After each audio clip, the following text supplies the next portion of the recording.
Ashama akkam jirtu kabajamtoota dhaggeeffattoota keenya. Guyyaa har'aa dhimma walitti bu'iinsa Sudaanitti uumamee fi nageenya biyyaa ilaalchisee tajaajilli kominikeeshinii Itoophiyaa baasee isin biraan geenya. Turtiin keessan marti nu waliin haa ta'u.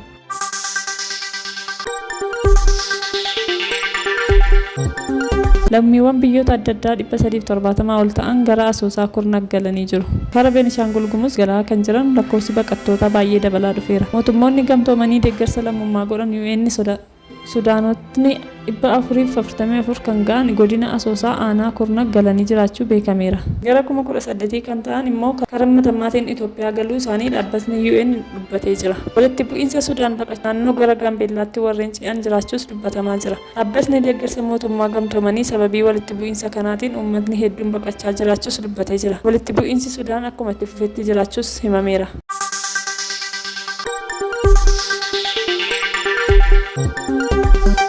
Itti fufuun hokkoraa fi jeequmsaan fedhii siyaasaa galmaan ga'uuf dhama'uun yaalii milkaa'uu hin dandeenye ta'uu tajaajilli kominikeeshinii mootummaa guyyaa kaleessaa beeksiseera. Itoophiyaan adeemsa jijjiiramaa erga eegaltee waggoota 5 lakkoofsuu ibseera. Waggoottan kanneen keessatti injifannoowwan yaadaman galmaa'uu eereera. Dameewwan hawaasummaa, dinagdee fi siyaasaan hojiileen biyyattii fuulduratti tarkaanfachiisuu danda'an hubatamuu ibsa isaan himeera. Injifannoowwan kun haala rakkisaa keessatti injifannoo galmaa'ee ta'uu fi bu'aa qormaatilee hedduu keessa darbuun argame ta'uu eereera. Barri jijjiiramichaa eegalee dirri bal'aan irratti xaxamaa turuun jijjiiramicha xureessuun hooggantoota abdii kutachiisuuf duulli maqaballeessii fi yaaliiwwan garaagaraa taasifamaa akka tures ibseera. Shirichi lubbuu hooggantootaa qaroo fi lammiilee miliyoonaan lakkaa'aman qa'ee fi qabeenya isaanii irraa buqqisuu eereera. Haa ta'uutii ammaan booda hokkoraa, jeequmsaa fi meeshaa waraanaan aangoo mootummaa argachuun yeroon isaa darbuu ibseera. Itoophiyaan wayita aangoo karaa nagaan dabarsuu keessa jirutti gareewwan abdii kutatan yaada finxaaleeyyiin gurmaa'uun mootummaa humnaan diiguuf boolli hin qonnee fi imalli isaan hin imalle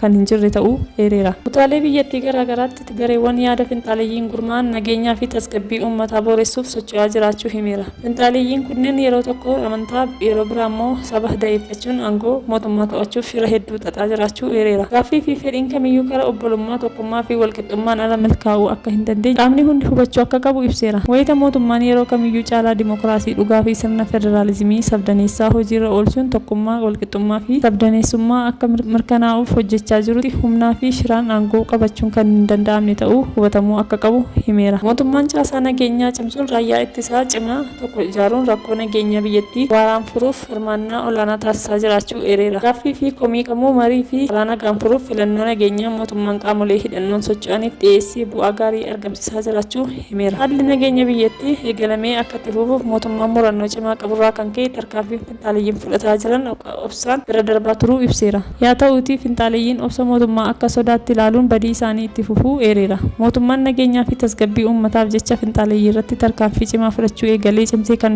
itti fufu ta'uu hubachiiseera. Uummanni kaayyoo biyya diiguu finxaaleeyyii hubachuun mootummaa cina ta'uun nageenya waaraa mirkaneessuuf tarkaanfii fudhatamuu akka tumsu waamicha dhiyeesseera. Egaan dhaggeeffattoota miidiyaa Kiiloolee qophii keenya har'aa asuma irratti goolabna. Turtii gaarii qabaadhaa jecha